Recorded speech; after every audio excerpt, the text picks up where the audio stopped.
الحمد لله رب العالمين أرحم الراحمين الذي أرسل حبيبه رحمة للعالمين والصلاة والسلام على خاتم الأنبياء والمرسلين وعلى آله وأصحابه وآبائه وأزواجه وإطرته وجميع أمته وأهل سنته أجمعين. أما بعد، فأعوذ بالله من الشيطان الرجيم. بسم الله الرحمن الرحيم. كتاب أنزلناه إليك مبارك ليدبروا آياته وليتذكر أولو الألباب. صدق الله مولانا العظيم. وفينا رسول الله يتلو كتابه إذا انشق معروف من الفجر ساطئ. أرانا الهدى بعد الأمى فقلوبنا أرانا الهدى بعد الأمى فقلوبنا به موقنات أن ما قال واقع. نبي يرى ما لا يرى الناس حوله ويتلو كتاب الله في كل مشهد. إن قال في يوم مقالة غائب فتصديقها في اليوم أو في ضحى الغد. مولاي صل وسلم دائما أبدا على حبيبك خير الخلق كلهم. خدا کے نام سے آپ بھی لے لیں خدا کا نام.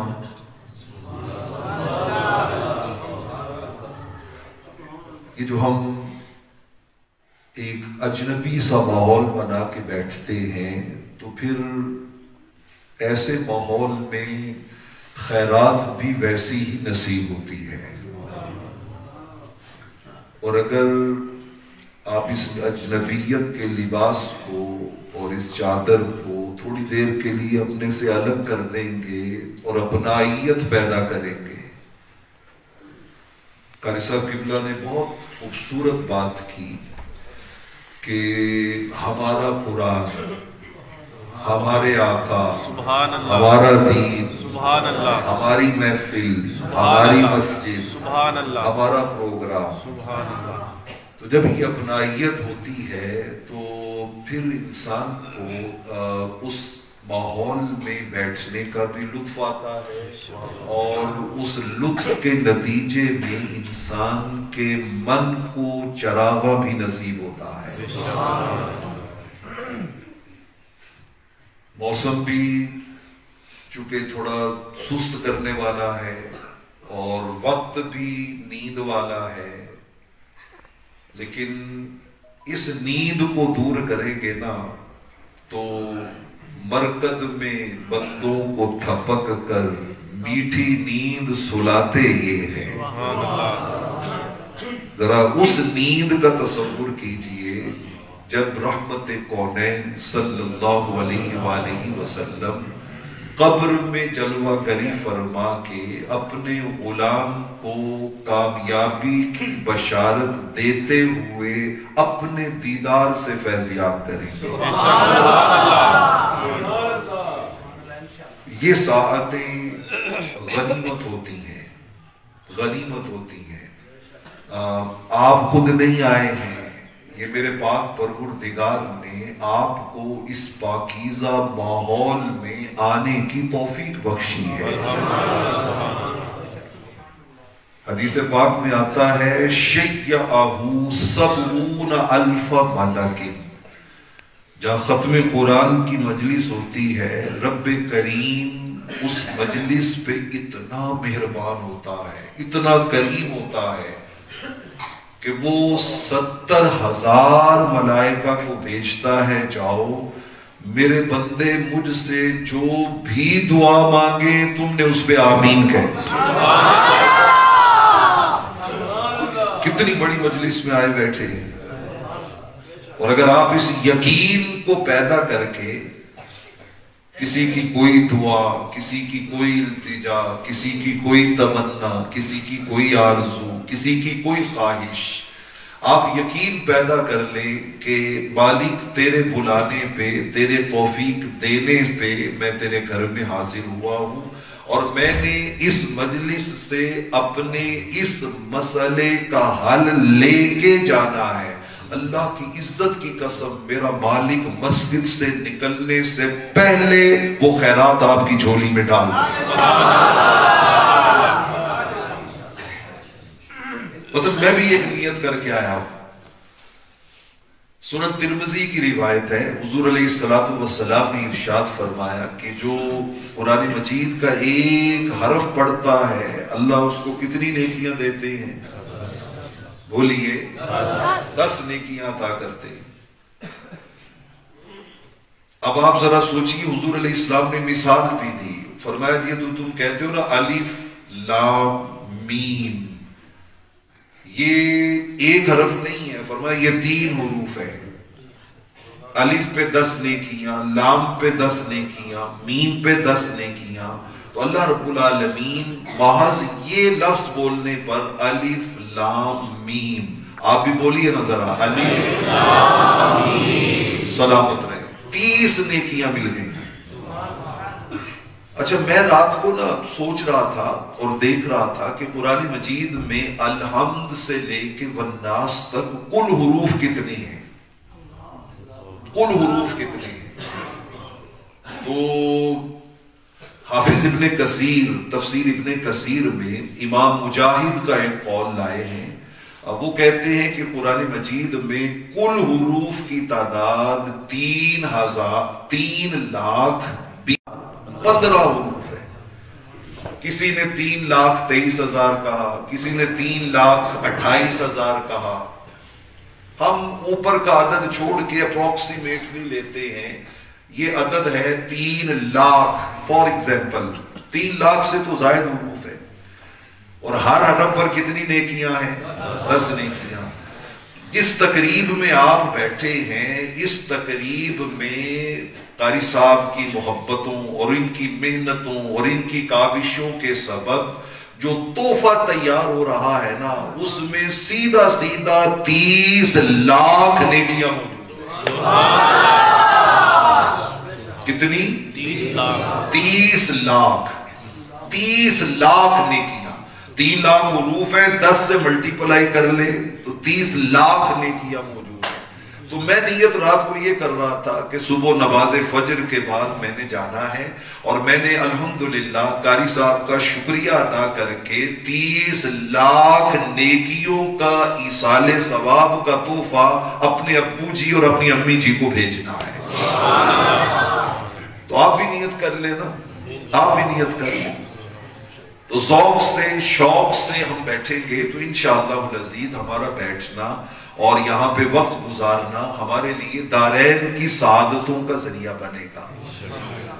خدا کے نام سے جو مہرباں ہے، رحم والا ہے، زمینوں آسمانوں میں اسی کا بول بالا ہے، سزاوار ثنا اللہ کی ذات گرامی ہے، وہ رب العالمین ہے، اس کی رحمت بھی عوامی ہے، سبحان اللہ، جسے رحمان کہتے ہیں، جزا کے دن کا مالک ہے، جزا کے دن، سزا کے دن، رضا کے دن کا مالک ہے، اور عبادت صرف تیری ہی خدایا ہم تو کرتے ہیں، تجھی سے طالب نصرت ہر وقت رہتے ہیں، دکھا ہم کو تو سیدھی راہ ان مقبول بندوں کی، محدث اعظم پاکستان، محدث شہر گجرانوالہ، دکھا ہم کو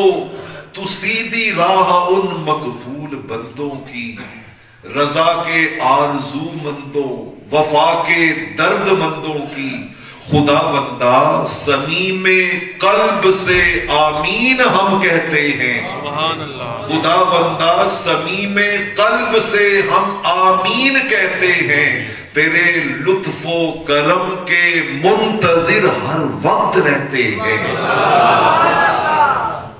اور جس آقا و مولا کے توسل سے یہ خیرات ملی ہے، اس رب مقدس پہ میرا فخر بجا ہے.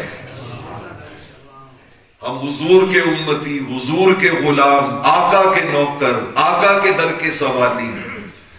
اس رب مقدس پہ میرا فخر بجا ہے. وہ ہے میرا محبوب جو محبوب خدا ہے. وہ ہے میرا محبوب جو محبوب خدا ہے. اور میں حشر میں جی بھر کے انہیں دیکھ سکوں گا. کس کس کی خواہش ہے جی بھر کے دیکھنے کی؟ ہاتھ کھڑا کرنے کی ضرورت نہیں ہے. دلوں کی دھڑکنیں بتائیں، دلوں کی دھڑکنیں بتائیں. ہم قبر، کسی نے پوچھا جنت میں کیا ہے؟ جنت میں کسی نے کہا وہاں حور و غلمان ہیں، وہاں محلات ہیں، وہاں چشمے ہیں، وہاں نہریں ہیں، وہاں دودھ ہے، وہاں شہد ہے، وہاں حوریں ہیں. ہر ایک نے اپنے اپنے ذوق کی بات کی. ایک بابا جی سائیڈ میں بیٹھے ہوئے تھے، انہوں نے کہا جی آپ بتائیں جنت میں کیا؟ انہوں نے کہا یہ ساری چیزاں چھڈو، جنت مجھے اس لیے سونی لگتی ہے اتھے میرے مصطفیٰ نے، وہاں میرے آقا ہیں. اس رب مقدس پہ میرا فخر بجا ہے. میرا ہے وہ محبوب جو محبوب خدا ہے. اور میں حشر میں جی بھر کے انہیں دیکھ سکوں گا. یہ سوچ کے باطن میں میرے حشر بپا ہے. اور مجھ بے سر و ساما پہ شفاعت کی نظر کر، مجھ بے سر و ساما پہ شفاعت کی نظر کر. کچھ پاس ہے میرے تو فقط دست دعا ہے. اور اے رحمت عالم مجھے طیبہ میں بلا لے. اے رحمت عالم مجھے قدموں سے لگا لے. اے رحمت عالم مجھے کملی میں چھپا لے. اے رحمت عالم مجھے طیبہ میں بلا لے. درماندہ مسافر تیرے رستے میں کھڑا ہے. اور وہ ہے میرا محبوب جو محبوب ہے. مقتدر محتشم علماء کرام، مہمانان ذی وقار، احباب کرامی، یہ چند ایک باتیں میں نے آپ کی فریکوینسی کو اپنے ساتھ جوڑنے کے لیے آپ کے سامنے رکھی ہیں.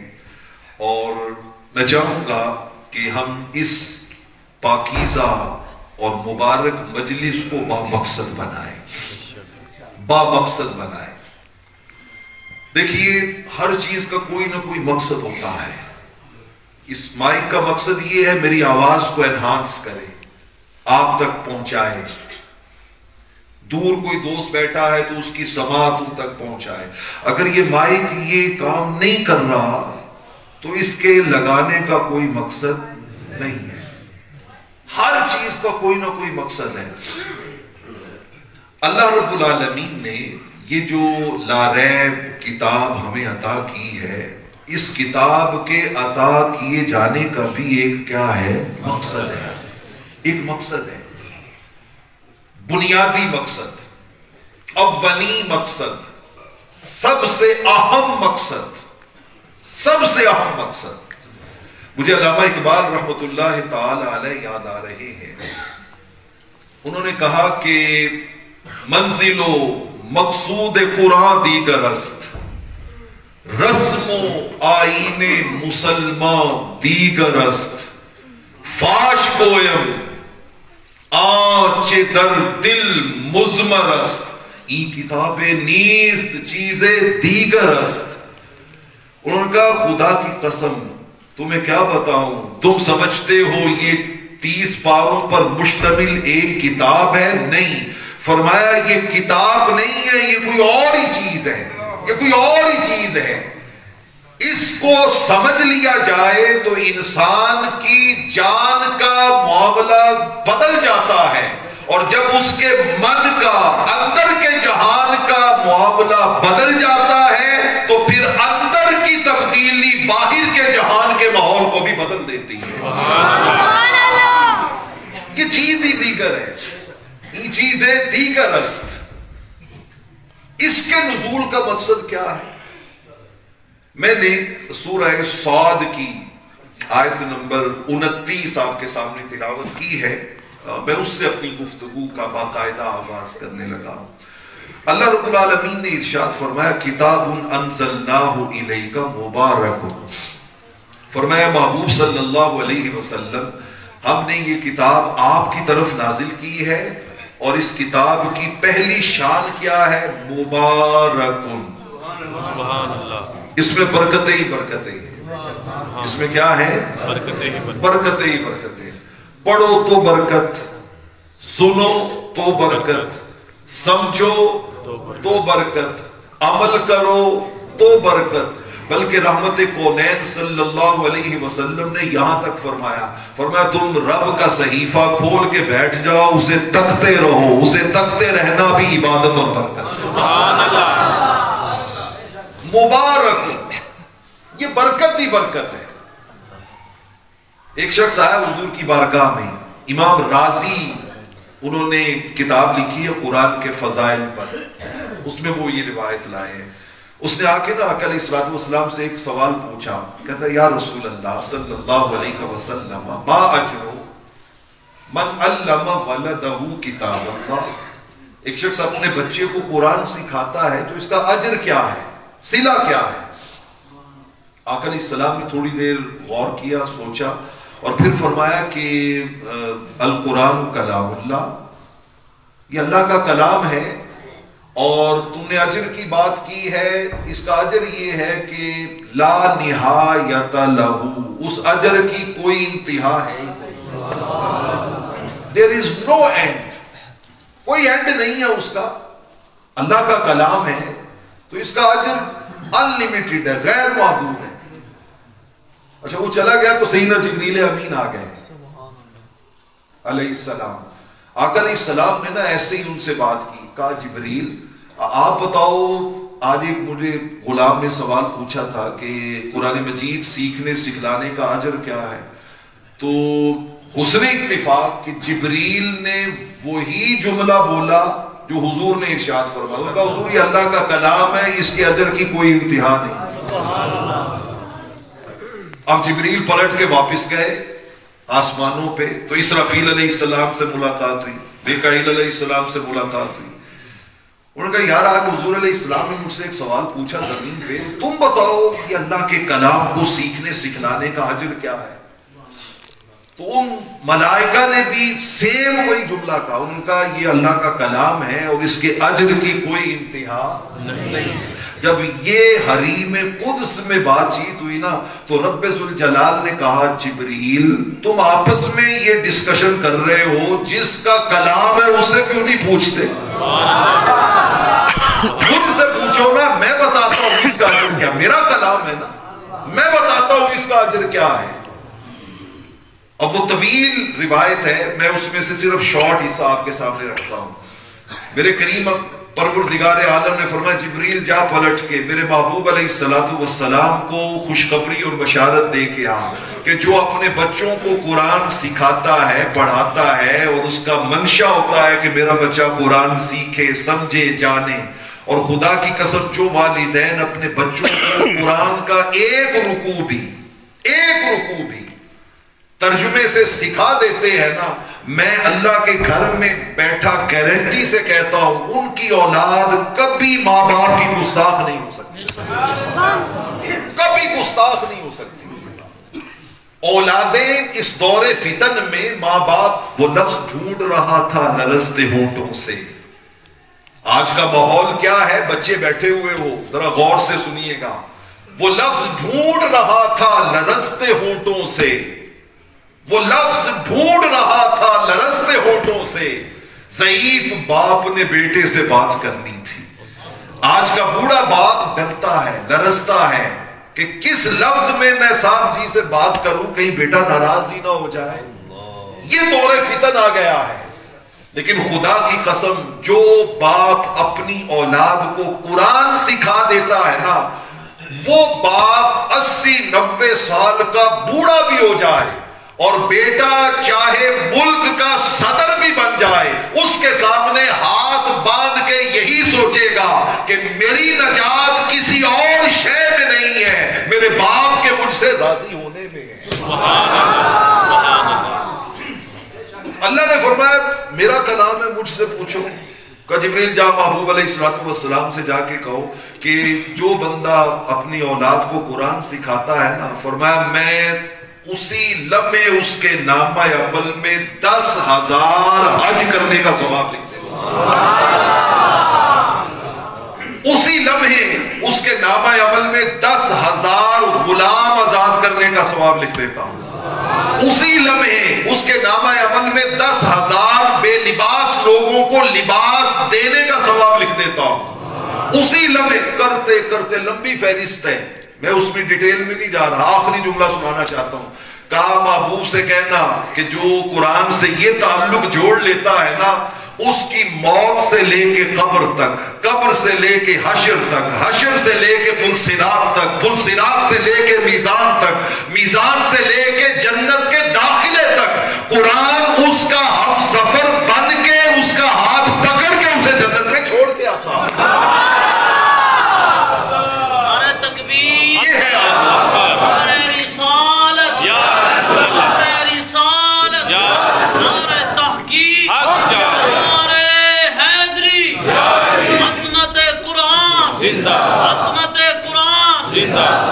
یہ 2019 میں نا ایک دنیا میں شخصیت کا انتقال ہوا ہے. ابھی 2024 سے 5 سال پہلے کی بات ہے. 2019 میں نام ہے ان کا doctor Robert Dixon. Harvard University امریکہ کے پڑھے ہوئے تھے اور 2 PhDs انہوں نے کی ہوئی تھی. ایک امریکہ کے پبلک لا میں اور دوسری انٹرنیشنل لا میں. اور اتنے جینیس آدمی تھے ڈاکٹر رابرٹ جو ہیں کہ امریکن پریزیڈنٹ تھا ریچرڈ نکسن، اس نے انہیں اپنا لیگل ایڈوائزر مقرر کیا تھا، لیگل ایڈوائزر. اور پھر اس نے 5 سال کے لیے انہیں US نیشنل سیکیورٹی کونسل کا ڈپٹی ڈائریکٹر مقرر کیا. اتنی بڑی شخصیت، جینیس بندہ، 2 PhDs کی ہوئی ہیں، قانون کا ایکسپرٹ دنیا میں. پریزیڈنٹ نکسن نے نا ایک مرتبہ کہا کہ اپنی جو انٹیلیجنس تھی، انہوں نے کہا میں قرآن اسلام کو اسٹڈی کرنا چاہتا ہوں کہ یہ دین کیا ہے مسلمانوں کا، تو مجھے نا اس کے بارے میں کوئی چیز تھیسس تیار کر کے دے. اب پوری ٹیم نے مل کے ایک تھیسس تیار کیا اور انہوں نے پریزیڈنٹ کو پیش کیا. پریزیڈنٹ نے نا رابرٹ کو بلایا اور رابرٹ کو بلا کے کہا کہ یہ لمبا چوڑا مسودہ ہے، میرے پاس ٹائم نہیں ہے، تو تم اس کو سمرائز کرو، اس کی نا سمری بنا کے مختصر بنا کے مجھے لا کے پریزنٹ کرو تاکہ میں دیکھ سکوں. دیکھیے رب ذوالجلال قرآن مجید فرقان حمید میں اس نے کیا اعجاز رکھا ہے، کیا طاقت رکھی ہے. یہ جو ایسے ہی نہیں قرآن نے کہا لو انزلنا هذا القرآن على جبل لرأيته خاشعا متصدعا من خشیۃ اللہ، پہاڑوں پہ نازل کر دیں تو پہاڑ پھٹ کے ریزہ ریزہ ہو جائے، ریزہ ریزہ. ہمارے ہاتھ میں مضبوط ہو گئے ہیں کہ ہمیں محمد بوٹے دا شیر تے چنگا لگتا ہے، قرآن دی آیت سانو کچھ نہیں کرتی. زمین جنبد نہ جنبد گل محمد. ہم قرآن شبینے میں الحم سے والناس تک سارا سن کے ہضم کر جاتے ہیں، لیکن ایک شعر پڑھتے ہیں تو ہم تڑپ جاتے ہیں، پھڑک جاتے ہیں. ہم نے چونکہ اپنی سائیڈ بدل دی ہے نا، سائیڈ. علامہ اقبال علیہ الرحمہ نے کہا تھا خدا تجھے کسی طوفان سے آشنا کر دے، خدا تجھے کسی طوفان سے آشنا کر دے کہ تیرے بحر کی موجوں میں اضطراب نہیں، کہ تیرے بحر کی موجوں میں اضطراب نہیں. تجھے کتاب سے ممکن نہیں فراغ کہ تو کتاب خواہ ہے مگر صاحب کتاب نہیں. ہم کتاب پڑھتے ہیں سمجھتے نہیں ہیں، ہم کبھی اس کی طاقت کو فیل نہیں کرتے، اون نہیں کرتے. تو قرآن مجید میں تو بڑی طاقت ہے، بڑی طاقت ہے. ہر کوئی مسئلے میں ذوق تناسانی ہے. تم مسلمان ہو، یہ انداز مسلمانی ہے. تم کو اسلاف سے کیا نسبت روحانی ہے. حیدری فخر ہے، نئے دولت عثمانی ہے. وہ معزز تھے زمانے میں مسلمان ہو کر، اور ہم خار ہوئے تاریخ قرآن ہو کر. ہم تاریخ قرآن ہو گئے. تو اس قرآن میں بڑی طاقت ہے. ڈاکٹر رابرٹ نے وہ تھیسس لیا اور اس کو سمرائز کرنے لگا. اچھا جیسے جیسے وہ پڑھتا جا رہا ہے، پڑھتا جا رہا ہے، پڑھتا جا رہا ہے، قرآن مجید کی آیتیں آ رہی ہیں، رحمت کونین کی سیرت کے واقعات آ رہے ہیں، اسلام کی باتیں آ رہی ہیں. اب پڑھتا جا رہا ہے اور اندر دل کا زنگ دھلتا جا رہا ہے، دھلتا جا رہا ہے. جب اس نے تھیسس کی سمری کمپلیٹ کی تو پہلا جملہ اس کے منہ سے نکلا، اشہد ان لا الہ الا اللہ و اشہد ان محمد رسول اللہ. یہ کوئی پرانی کہانی نہیں ہے کہ جس کے ہونے یا نہ ہونے کے بارے میں کوئی ڈاؤٹس ہو. یہ 2019 میں آپ گوگل پہ جائیں، سرچ کر لیں کہ امریکہ کی نیشنل سیکیورٹی کونسل کا deputy director doctor Robert Dixon, اس کے اسلام قبول کرنے کا سبب کیا بنا. اچھا وہ کہتا ہے جب میں نے اسلام قبول کیا نا تو قربان جائیں، رب نے اسے توفیق بھی کیا دی. اس نے اپنا نام رابرٹ سے چینج کر کے رکھا فاروق. ڈاکٹر رابرٹ سے کیا بن گیا؟ ڈاکٹر فاروق. وہ کہتا ہے ایک دن نا میں عدالت میں اپنے کولیگز کے ساتھ بیٹھا ہوا تھا تو ایک یہودی بہت اونچے درجے کا لائر، ایڈوکیٹ، ایکسپرٹ، بیرسٹر وہ میرے ساتھ بیٹھا ہوا تھا. تو میں نے نا اسے ایسے ہی ایک بات پوچھی. میں نے کہا یار یہ جو انہیریٹنس لا ہے، قانون وراثت، یہ امریکن کانسٹیٹیوشن میں یہ اس کی چونکہ بھائی عمار بیٹھے ہوئے ایڈوکیٹ ہیں تو بس وہی پھر باتیں ذہن میں، یہ بعض شخصیتوں کا تصرف ہوتا ہے تو وہی باتیں ذہن میں آنے لگتی ہیں. تو اس نے کہا کہ یہ جو ہمارا انہیریٹنس لا ہے، قانون وراثت، یہ امریکن کانسٹیٹیوشن میں اس کے کتنے والیومز ہیں کہ مرنے کے بعد وراثت کس کو ملنی ہے، کتنی ملنی ہے، کس کو نہیں ملنی، کن کن حالات میں کیا کیا. اس نے کہا جی اب قانون کی کتابیں اگر آپ نے وکیلوں کے دفتر میں دیکھی ہوں تو وہ بڑی بڑی کتابیں ہوتی ہیں، 1000 صفحے کی ایک کتاب ہوتی ہے. تو اس نے کہا جی یہ کوئی 8 والیومز ہیں، 8 والیومز ہیں امریکن کانسٹیٹیوشن کے انہیریٹنس لا کے. اس نے کہا یار میں تمہیں ایک ایسا قانون نہ بتاؤں جس کی لائنیں 10 سے زیادہ نہیں ہیں، جس کی لائنیں 10 سے زیادہ نہیں ہیں، اور اس میں اے سے زی تک، الف سے یہ تک سارا انہیریٹنس لا موجود ہے، which is not more than 10 lines. 10 لائنوں سے زیادہ نہیں ہے. اس نے کہا یہ امپوسیبل ہے، 8 والیومز میں آنے والا قانون 10 لائنوں میں کیسے سما سکتا ہے. ڈاکٹر فاروق کہتے ہیں، جو پہلے ڈاکٹر رابرٹ تھے، وہ کہتے ہیں میں نے اسے سورہ النساء کی وہ وراثت والی آیتیں جو 10 لائنوں سے بھی کم بنتی ہیں اس کا ٹرانسلیشن دیا.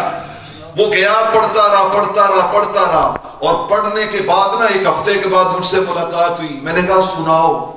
اس نے کہا خدا کی عزت کی قسم میں حیران ہوں، 10 لائنوں سے بھی کم ایک قانون میں وراثت کا کوئی مسئلہ چھوڑا ہی نہیں ہے، کوئی مسئلہ چھوڑا ہی نہیں ہے. اس نے کہا میرا دل گواہی دیتا ہے یہ کسی انسان کا بنایا ہوا قانون نہیں ہے، یہ رب کا عطا کیا ہوا قانون. نعرہ تکبیر، نعرہ رسالت، عظمت و شان مصطفیٰ، عظمت قرآن، حضرت علامہ پروفیسر حافظ محمد آدم قلی صاحب، وہ بھی کلمہ پڑھ کے مسلمان ہو گئے. دوستان عزیز یہ ہے قرآن، یہ ہے قرآن. رب ذوالجلال نے اس میں اتنا فیض رکھا ہے، اتنی برکت رکھی ہے، اتنی خیر رکھی ہے کہ انسان اس کا تصور بھی نہیں کر سکتا.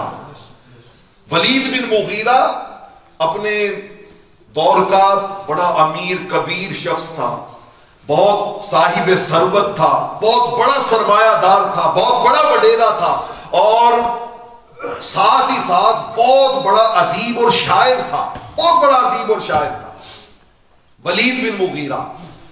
آپ ذرا اندازہ لگائیں اس کی شخصیت کی دنیاوی اعتبار سے پاور کا کہ آپ سورہ مدثر اٹھائیں، 29واں پارہ سورہ مدثر، سورہ مدثر میں اکثر تذکرہ اس ولید بن مغیرہ کا ہے، اس کا تذکرہ اس میں. انہ فکر وقدر فقتل کیف قدر ثم نظر ثم عبس وبصر ثم ادبر واستکبر. اور شروع میں ذرنی ومن خلقت وحیدا وجعلت له مالا ممدودا وبنین شہودا ومہدت له تمہیدا ثم یطمع ان ازید. وہ سارا تذکرہ ولید بن مغیرہ کا ہے. ایک دن حضور علیہ السلام کی بارگاہ میں گیا، کہا یا محمد صلی اللہ علیہ وسلم مجھے بھی سنائے نا وہ قرآن، کون سا قرآن ہے وہ مجھے سنائے ذرا. تو رحمت کونین صلی اللہ علیہ وسلم نے جب قرآن سنایا نا تو سن کے واپس آیا، تو واپس آ کے اپنے کافروں کی مجلس میں بیٹھ کے پتہ کیا کہتا ہے؟ کہتا خدا کی قسم ان لقولہ حلاوۃ وطلاوۃ. خدا کی قسم ایڈا سونا کلام اس تو پہلے میں نہ کدی سنیا نہ کدی ڈٹھا. اتنا میٹھا کلام، اتنا میٹھا، حلاوت ہی حلاوت، تلاوت ہی تلاوت، اتنا اس کے اندر مٹھاس ہے، حسن و جمال ہے، خوبصورتی ہے کہ اس سے پہلے میں جب ابو جہل نے دیکھا نا متاثر ہو گیا ہے، متاثر ہو گیا ہے، تو پھر اس نے ایک چال چل کے اس بدبخت کو خوشبختی کی طرف آنے نہیں دیا. انہوں نے کہا اچھا میں بھی کہوں کہ وہ مکہ میں یہ باتیں کیوں پھیلی ہوئی ہیں کہ ولید کو پیسوں کی ضرورت پڑ گئی ہے تو وہ مسلمانوں کے پاس بھاگ بھاگ کے جاتا ہے. یار ہم چندہ کر کے تجھے عصبیت کو ابھارا، اس کی ایگو کو ابھارا، اور وہ محروم رہا، وہ محروم رہا. لیکن جس نے بھی وہ صبح فجر کے وقت مکہ کے چوراہوں میں ایک عجیب واقعہ ہوتا، سارے سرداران قریش چھپ چھپ کے آتے اور صحن حرم میں کوئی ادھر کوئی ادھر کوئی ادھر بیٹھ کے حضور کی زبان اطہر سے نکلنے والی آیات کی مٹھاس کو لذت پاتے، سنتے سنتے اور پلٹ کے پھر چھپ چھپ کے جاتے کہ کوئی دیکھ نہ لے. اور کہیں چوک پہ آپس میں مل جاتے نا تو جھوٹ بولتے. وہ پوچھتا کدھر سے آئے ہو تو جھوٹ بولتا، وہ بولتا کدھر سے. جب 2-3 دن گزر گئے نا، ابو جہل بھی ہے، امیہ بھی ہے، ولید بھی ہے، اور چوراہوں پہ ملاقات ایک ہی وقت پچھلی رات میں ہوتی ہے. ان کا یہ روز کام ساروں کو ہی پڑ جاتا ہے، کوئی ادھر کوئی ادھر کوئی ادھر. تو ایک دن سب نے اس بات کو تسلیم کیا. انہوں نے کہا یار کہتے کیوں نہیں ہو کہ ہمیں رات کو نیند ہی نہیں آتی، ہم مصطفیٰ کا قرآن سننے کے لیے جاتے ہیں.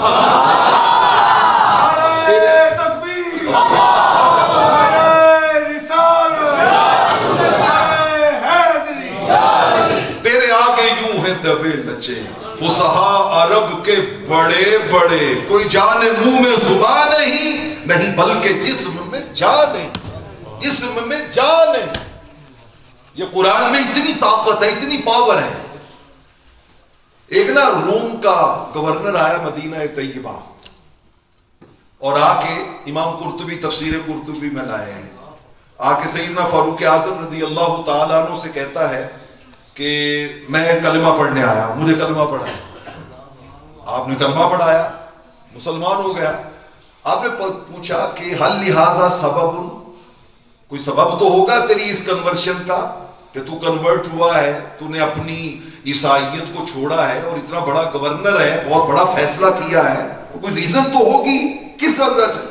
ان کا تمہاری فوج گئی تھی ہمارے علاقے میں، ہم نے کچھ لوگ قیدی کر لیے تھے، تو ایک قیدی کو میں نا گیا وزٹ کرنے کے لیے، تو دیکھا وہ قرآن پڑھ رہا تھا اور اس کی ایک آیت میرے کانوں میں پڑی، میرے کانوں میں. اس نے کہا میں تورات بھی جانتا ہوں، زبور بھی جانتا ہوں، انجیل بھی جانتا ہوں، وَكَثِيرًا مِّنَ الْأَنْبِيَاءِ الْمُتَقَدِّمَةِ، اور پہلے نبیوں کی اکثر کتابوں کو میں جانتا ہوں. کہتے ہیں اس نے وہ آیت پڑھی نا تو خدا کی قسم میرے دل نے گواہی دی کہ پہلی ساری کتابوں میں جو کچھ موجود تھا آپ کے کلام کی اس ایک آیت میں رب نے وہ سارا کچھ جمع کر دیا. جمع فیہا ما فی الکتب المتقدمہ، ایک آیت میں اس نے جمع کر دیا ہے. سیدنا فاروق اعظم رضی اللہ تعالیٰ عنہ کا وہ کون سی آیت ہے؟ اس کا سورہ نور کی آیت نمبر 52 ہے، وَمَن يُطِعِ اللَّهَ وَرَسُولَهُ وَيَخْشَ اللَّهَ وَيَتَّقِهِ فَأُولَٰئِكَ هُمُ الْفَائِزُونَ۔ انہوں نے کہا، قرآن نے کہا جو اللہ سے ڈر گیا، یعنی پہلا کام کیا کرنا ہے؟ رب کی ماننی ہے، رب کی ماننی ہے۔ وَمَن يُطِعِ اللَّهَ وَرَسُولَهُ، اللہ کی اطاعت کرنی ہے۔ نمبر 2، اللہ کے رسول کی ماننی ہے۔ وَيَخْشَ اللَّهَ، اور ڈر جانا ہے کس چیز سے؟ سابقہ زندگی کے گناہوں سے، سابقہ زندگی کے گناہوں سے۔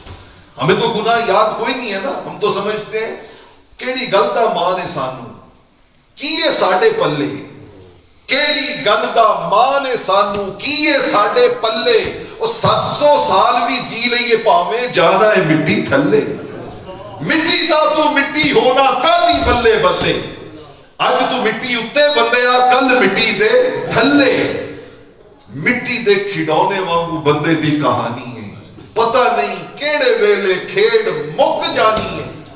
وہ ڈر گیا اپنی زندگی کے سابقہ گناہوں سے، اور دل میں اللہ کا خوف آ گیا، وَيَتَّقِهِ، اور اس نے فیصلہ کر لیا کہ آج کے بعد میں نے ہر گناہ سے اپنے دامن کو بچانا۔ یہ 4 کام ہو گئے، کتنے؟ اللہ کی مان لی، اللہ کے رسول کی مان لی، سابقہ زندگی کے گناہوں سے ڈر گیا، اور آنے والی زندگی میں گناہوں سے بچنے کا عہد کر لیا۔ فرمایا جس نے یہ 4 خوبیاں پیدا کر لی نا، میں بیان اس لیے نہ کروں کہ سبحان اللہ کہیں گے آپ اس لیے نہ سنیں کہ یار آخر پہ لنگر کھانا ہے، چلو تھوڑی دیر برداشت کر لیں، آؤ بابا تھوڑی دیر کے لیے۔ میں ہمیشہ کہا کرتا ہوں، میلی آنکھیاں تو نہ لئیے، میلی آنکھیاں تو نہ لئیے، میلی آنکھیاں تو نہ لئیے، ایتھے چٹ کھلو نہ لئیے، ایتھے اونوں تکیا سی میں، ایتھے اونوں تکیا سی میں، ایتھے چٹ کھلو نہ لئیے، ہجواں دے کچھ ہار پرو کے، ہجواں دے کچھ موتی لے کے، تازہ ہار پرو نہ لئیے۔ چلیا جی نو جی ہوندی ہے، چلیا جی نو جی ہوندی ہے، اور محبت کی ہوندی ہے۔ ہم محبت قرآن میں آئے ہیں، محبت صاحب قرآن میں آئے ہیں، تو اور کیا ہوتی ہے محبت؟ ہم قول و وفا کو بھول گئے، ہم تو بالکل خدا کو بھول گئے۔ یہ 4 باتیں بس انہی کو بلے باندھ لیں، رب دی مننی ہے، رب دے رسول دی مننی ہے، سابقہ گناہوں دی معافی منگنی ہے، آئندہ تو گناہوں تو بچنا ہے۔ قرآن نے کہا فَأُولَٰئِكَ هُمُ الْفَائِزُونَ، اس روم کے گورنر نے کہا، رب کہتا ہے ایسے لوگ کامیاب ہو گئے، جہنم سے بچ گئے، جنت کے مالک بن گئے، جنت کے حقدار بن گئے۔ ان کا خدا کی قسم پوری زندگی کا خلاصہ یہی ہے، خلاصہ یہی ہے۔ سیدنا فاروق اعظم رضی اللہ تعالیٰ عنہ وجد میں آ گئے، انہوں نے کہا یار آج تم نے ایک ایسی گواہی دی ہے اس قول اور اس فرمان کی جو ہم نے رحمت کونین کی زبان اطہر سے سنا تھا۔ آقا نے کہا تھا اوتی تو جوامع الکلم، رب نے مجھے ایسے جامع کلمات عطا کیے ہیں کہ سمندروں کو کوزوں میں سمو دیا ہے۔ آج تو نے گواہی دی ہے کہ ساری سابقہ کتابیں رب نے قرآن کی ایک آیت میں اکٹھی فرما دی ہے۔ تو فرمایا ہم نے یہ قرآن نازل کیا ہے، مقصد کیا؟ لیدبروا آیاتی، آپ اس کی آیتوں پر کیا کریں؟ غور و فکر کریں۔ وَلِيَتَذَكَّرَ أُولُو الْأَلْبَابِ، اور اس سے نصیحت حاصل کریں۔ اس سے کیا حاصل کریں؟ نصیحت حاصل کریں۔ دوستان عزیز، مجھے ایک واقعہ اور ایک حدیث سنا کے بات کو سمیٹ لینا ہے اور پیغام کی طرف چلے جانا ہے۔ سیدنا فاروق اعظم رضی اللہ تعالی عنہ، رات کا وقت ہے، مدینہ طیبہ کی گلیاں ہیں، عوام کے احوال معلوم کرنے کے لیے گشت فرما رہے ہیں، کبھی اس گلی میں، کبھی اس گلی میں، کبھی اس گلی میں۔ یہ ہوتی ہے ریاست مدینہ، اس کو کہتے ہیں ریاست مدینہ، اس کو کہتے ہیں اسلام کا نظام، اس کو کہتے ہیں دین اسلام کا نظام، کہ 3 بر اعظموں کا حکمران ہو اور مدینہ کی گلیوں میں اکیلا گھوم رہا ہو کہ کسی کو کوئی پرابلم تو نہیں ہے, کسی کو کوئی پریشانی تو نہیں ہے, کسی کے لیے کوئی مسئلہ تو نہیں ہے, پریشانی رہتی ہے. صحیح نا فاروق؟ ایران میں نا ایک لشکر نے, مسلمان لشکر گیا ہوا تھا, اس نے حملہ کیا اور ایک شہر کو فتح کر لیا. اچھا جب شہر فتح ہو گیا, سارا کنٹرول سنبھال لیا, تو جو مقامی لوگ تھے نا وہ اکٹھے ہوئے, انہوں نے کہا یار مارے گئے, پھنس گئے, ہم تو برباد ہو گئے, مسلمانوں نے آ کے ہم پہ قبضہ کر لیا اور ہماری صدیوں کی حکومت ختم ہو گئی.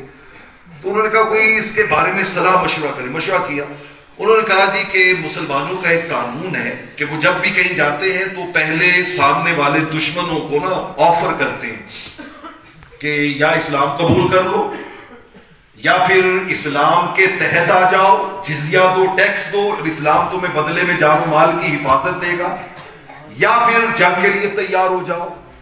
تو ہمیں تو یہ اس لشکر نے ان تینوں میں سے کوئی آفر نہیں دی, تو ہم نے اپنا بندہ بھیجتے ہیں مدینہ طیبہ, اور انہیں کہتے ہیں کہ تمہاری جو پالیسی تھی, تمہاری فوج نے اس پالیسی کے خلاف کیا ہے, تو شاید ہماری سنی جائے.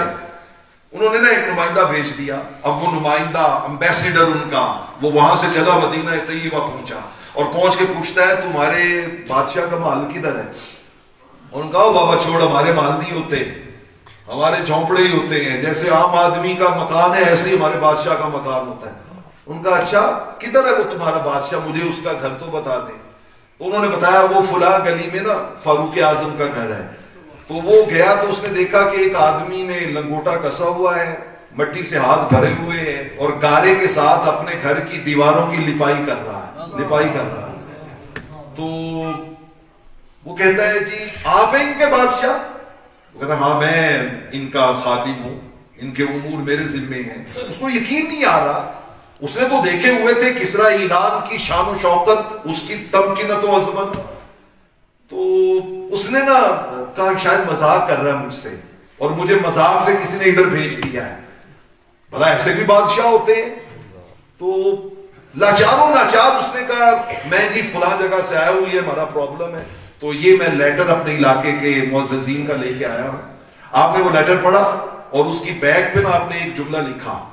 آپ نے جملہ لکھا اس علاقے میں بھیجے ہوئے لشکر کے سربراہ کے نام. اسے کہا کہ کسی بڑے صحابی کو تم مقرر کرو جو اس کا فیصلہ کرے, اور وہ جو فیصلہ کرے تم نے اس فیصلے کو بالکل 100% اس کی اطاعت کرنی ہے. اور یہ لکھ کے نا تو اس کو واپس دے دیا. اس نے پڑھا, اس نے کہا پتہ نہیں مذاق کر رہا ہے, وہی میرے کاغذ مٹی لگی ہوئی ہے لگا. تو وہ بدل نخواستہ کہ مجھے مسلمانوں نے اپنے حکمران سے ملنے ہی کوئی نہیں دیا, میرے ساتھ مذاق کیا ہے, ٹھٹھا کیا ہے. تو وہ پلٹ کے نا واپس آ گیا. واپس آ کے تو اپنے ان پادریوں سے, ان سارے اپنے معززین سے کہتا ہے کہ یار یہ ڈرامہ ہوا ہے. ان کا یار وہ کاغذ چلو لے کے چلے تو صحیح, شاید کوئی بات بن جائے. گئے حکمران کے پاس اور جا کے کہا یہ تمہارے بادشاہ نے سٹیمپ لگا کے آرڈر بھیجا ہے, پیچھے سٹیمپ بھی لگی ہوئی ہے. انہوں نے دیکھا تو کہا ہاں یہ تو واقعی سیدنا فاروق اعظم رضی اللہ تعالیٰ عنہ کا فرمان ہے. فوری طور پہ انہوں نے کہا کہ ایک صحابی کو حاکم مقرر کیا جائے جو فیصلہ کرے, قاضی مقرر کیا جائے. قاضی مقرر ہوا, کیس پوٹ اپ ہوا, ڈیسیژن یہ ہوا کہ ہاں واقعی ہم سے غلطی ہوئی ہے, لہذا فوری طور پہ شہر کا قبضہ چھوڑ کے ان کے حوالے کر دیا جائے. فوری طور پہ شہر خالی کیا جائے, فوجیں واپس چلی جائیں, سارا کچھ ان کو واپس کیا جائے. اس فیصلہ ہوا, اعلان ہو گیا. اب فوجیں نکلنے لگی, سامان سمیٹنے لگی, محل خالی ہونے لگے, دفتر چھوڑنے لگے. اور جب وہ شہر کے دروازے پہ پہنچے نا تو سارا شہر چیختے ہوئے پیچھے گیا. انہوں نے کہا کہاں جا رہے ہو, پلٹ آؤ, ہمیں بھی کلمہ پڑھا کے ایسے حسین دین میں داخل کر دو. ایسا حسین دین.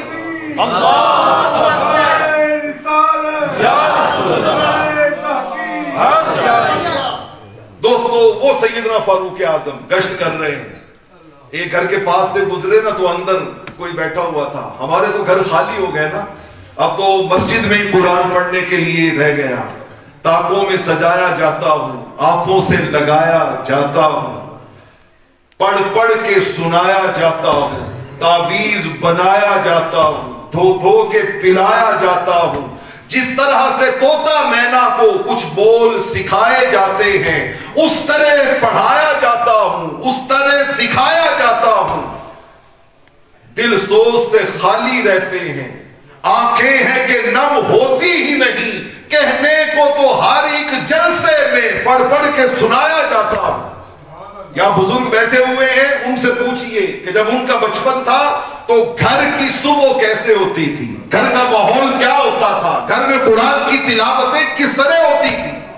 آج تو ہم نے قرآن سے تعلق اور ناطے توڑ لیے.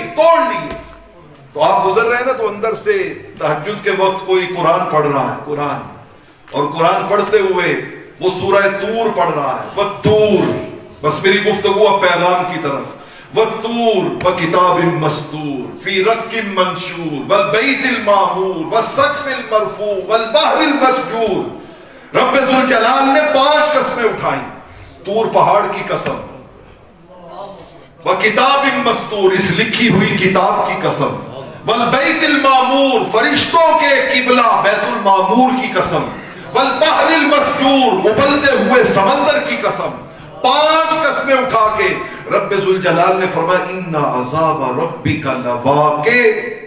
فرمایا یاد رکھنا یہ جو تمہارا رب کہتا ہے نا کہ یہ نہیں کرو گے تو عذاب سے 2 4 ہونا پڑے گا, یہ نہیں کرو, سچ نہیں بولو گے عذاب ملے گا, ماں باپ کی اطاعت نہیں کرو گے عذاب ملے گا, نماز نہیں پڑھو گے عذاب ملے گا, قرآن سے تعلق نہیں جوڑو گے عذاب ملے گا, امانت و دیانت کی زندگی نہیں گزارو گے عذاب ملے گا. 5 قسمیں اٹھا کے رب ذوالجلال نے کہا ان عذاب ربک لواقع. فرمایا یاد رکھنا یہ عذاب یقیناً ہو کے رہے گا, یہ ڈرنے والا نہیں ہے. بس یہ آیتیں سنی, چیخ مار کے فاروق اعظم سواری سے نیچے گر کے بے ہوش ہو گئے. اٹھا کے گھر لایا گیا. اب ہر کوئی نا کومنٹس دے رہا ہے. کوئی کہتا ہے کہ پتہ نہیں بخار چڑھ گیا ہے, کوئی کہتا ہے پتہ نہیں کسی نے کوئی کھانے میں ملا کے نہ کھلا دیا ہو, کوئی کہتا ہے پتہ نہیں کیا ہو گیا ہے, نظر لگ گئی ہے, کوئی کچھ. لیکن فاروق اعظم رضی اللہ تعالیٰ عنہ اور ان کے قریبی لوگوں کو پتا تھا کہ کچھ نہیں ہوا. ایک ہی بات ہوئی ہے کہ فاروق اعظم نے تہجد کے وقت قرآن کی تلاوت سن لی ہے, اللہ کا پیغام سن لیا ہے, رب کا کلام سن لیا ہے. خود کو مومن کہنے والوں, رب کا کلمہ پڑھنے والوں, عشق کا دعویٰ کرنے والوں, الفت کا دم بھرنے والوں, حج اور عمرے کرنے والوں, تم نے کتنا رب کو بنایا, تم نے کتنا رب کو منایا. ماہ و سال کا تانا بانا, برسوں کا ہے آنا جانا. یہ نہ پوچھو کیسے گزرے, یہ نہ پوچھو کتنے گزرے, یہ بھی سوچو کیسے گزرے. لمحوں کا کیا قرض چکایا, کیا کچھ کھویا, کیا کچھ پایا. جو کچھ سیکھا ان سالوں میں علم عمل میں کتنا آیا. رب کے احکامات کو سن کر سر کو اپنا کتنا جھکایا. ہوگا کیسے من میں چراغا, کسی نے یہ بھی سبق پڑھایا. اس دنیا میں عقبہ سنورے, کسی نے یہ بھی یاد کرایا. ایک تھا بابا ویل چیئر پر, اس نے ہم کو سبق سکھایا. گونجی ہر سو یہی صدائیں, دیکھو دیکھو دین ہے آیا. جب تک ہم قرآن سے نہیں جڑیں گے خدا کی قسم اس وقت تک ہماری امت کی یہ جو دیکھیں نا ہر جگہ کٹ رہا ہے مسلمان, پٹ رہا ہے مسلمان, تڑپ رہا ہے مسلمان, لٹ رہا ہے مسلمان, ظلم کی چکی میں پس رہا ہے مسلمان. سبب کیا ہے؟ قلب میں سوز نہیں, روح میں احساس نہیں, کچھ بھی پیغام محمد کا ہمیں پاس نہیں. کوشش کریں کہ یہ جو قاری صاحب آپ کو 14ویں بار انہوں نے قرآن مجید نماز فجر کی تلاوت میں سنایا ہے, نماز فجر کی تلاوت میں میں یہ سجیشن دے کے جانا چاہوں گا کہ شامل کر لیں کہ جو اس دن آپ آیتیں پڑھیں ان کا صرف ترجمہ ضرور بعد میں دوستوں کے سامنے کر دیں. زیادہ سے زیادہ یہ 4 سے 5 منٹ کی کہانی ہے, اس کا ترجمہ ضرور شامل کر لیں. حضرت انس رضی اللہ تعالیٰ عنہ کی میں بات پہ بات ختم کرنا چاہتا ہوں. آقا علیہ الصلوۃ والسلام سے سنن ابن ماجہ کی روایت ہے. حضور علیہ الصلوۃ والسلام نے ارشاد فرمایا کہ جو شخص ایک آیت سیکھتا ہے، کتنی؟ بس یہی پیغام ہے، ایک آیت سیکھتا ہے. فرمایا ایک آیت کا سیکھنا 100 نفل پڑھنے سے بہتر ہے. خیر من 100 رکعت، 100 نفل پڑھنے سے بہتر ہے.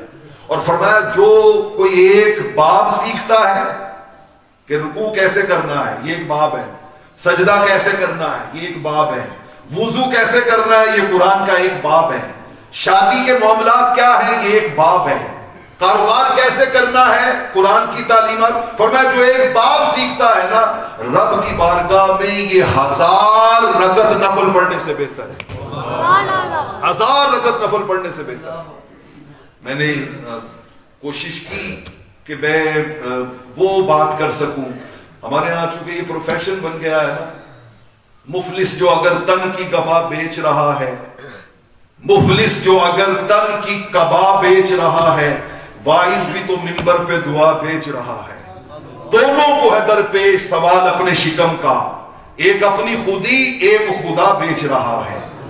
ہمارا معاملہ اور مسئلہ یہ بن گیا ہے کہ یہاں مجھے وہ ساری باتیں آتی ہیں، وہ ساری باتیں آتی ہیں کہ جس پہ نہ ہینگ لگے نہ پھٹکری اور بیڑا پار، ایک تھاپڑا اور بیڑا پار، ایک نعرہ اور بیڑا پار، آواز اونچی اور بیڑا پار. بیڑے ایسے پار ہوتے تو پھر میدان کربلا میں 72 اس دور کے افضل ترین رب کے بندوں کے سر کاٹے نہ جاتے. اگر ایسے بیڑے پار ہوتے تو رحمت کونین کے رخسار مبارک سے خون کے فوارے جاری نہ ہوتے. بیڑا پار ایک ہی وجہ سے ہونا ہے کہ بتاؤ مصطفیٰ سے وفا کتنی کی ہے، قرآن سے وفا کتنی کی ہے، رب کے فرمان سے وفا کتنی کی ہے. اور ہم وہ ساری چیزیں بس، بلکہ بات تو پھر پھیل جاتی ہے. وہ طائف کی وادی میں کھا کھا کے پتھر، اسی پہ وما علینا الا البلاغ. وہ طائف کی وادی میں کھا کھا کے پتھر ہمارے لیے جو تڑپتے رہے تھے، انہی کے طریقے کو پاؤں سے روتا. ذرا خود بتاؤ یہ کیسی وفا ہے، یہ کیسی وفا ہے. وفا ایسی ہو اور بیڑے پار ہو جائیں، ایسے بیڑے پار نہیں ہوتے. بیڑے پار ہوں گے رحمت کونین سے وفا کرنے سے کہ وقت کا بادشاہ کہے کہ آؤ آدھی بادشاہت تم لے لو عبداللہ بن حذافہ سے، اور مصطفیٰ کا دامن چھوڑ دو. تو وہ تڑپ کے آگے سے جواب دیں، اور تم آدھی کی بات کرتے ہو، تم ساری بھی دے دو، اور بدلے میں ایک لمحے کے لیے کہو نا کہ میں دامن مصطفیٰ چھوڑوں. تو پگلے تمہیں کیا خبر، فضل رب العلا اور کیا چاہیے، مل گئے مصطفیٰ اور کیا چاہیے. میں تیری ساری بادشاہت ٹھکرا دوں گا اور ایک لمحے کے لیے بھی دامان مصطفیٰ اپنے ہاتھوں سے نہیں چھوڑوں گا. اللہ ہماری آنے والی نسلوں کو یہ ذوق، یہ شوق اور یہ تعلق بالقرآن نصیب فرما دے، اور ہم قرآن کو صرف کتاب ثواب نہ سمجھیں، کتاب انقلاب سمجھیں. علامہ اقبال نے تڑپ کے کہا تھا او جیڑی کتاب مردیاں نو زندہ کر دے، اسی انہوں صرف مردیاں دی جان سوکھی نکلنا واسطے رکھ لیا کہ یاسین پڑھ دیو بابا جی دی روح سوکھی نکل جائے گی، ماں جی دی روح آسانی نہ نکل جائے گی. نہیں، ان کا زندہ لوگوں پہ پڑھو تاکہ من کے اندھیرے دور ہو جائیں، زنگ دھل جائیں، اور انسان رحمت کونین کا سچا غلام بن کے حضور کے دین کا چار دانگے عالم میں ڈنکا بجائے. اللہ میں اس کی توفیق عطا فرمائے. میں انتظامیہ کو، اس تقریب کے جملہ معاونین کو صمیم قلب سے مبارکباد پیش کرتا ہوں کہ دنیا دارالعمل ہے، یہاں جزا نظر نہیں آتی، یہاں جزا نظر نہیں آتی.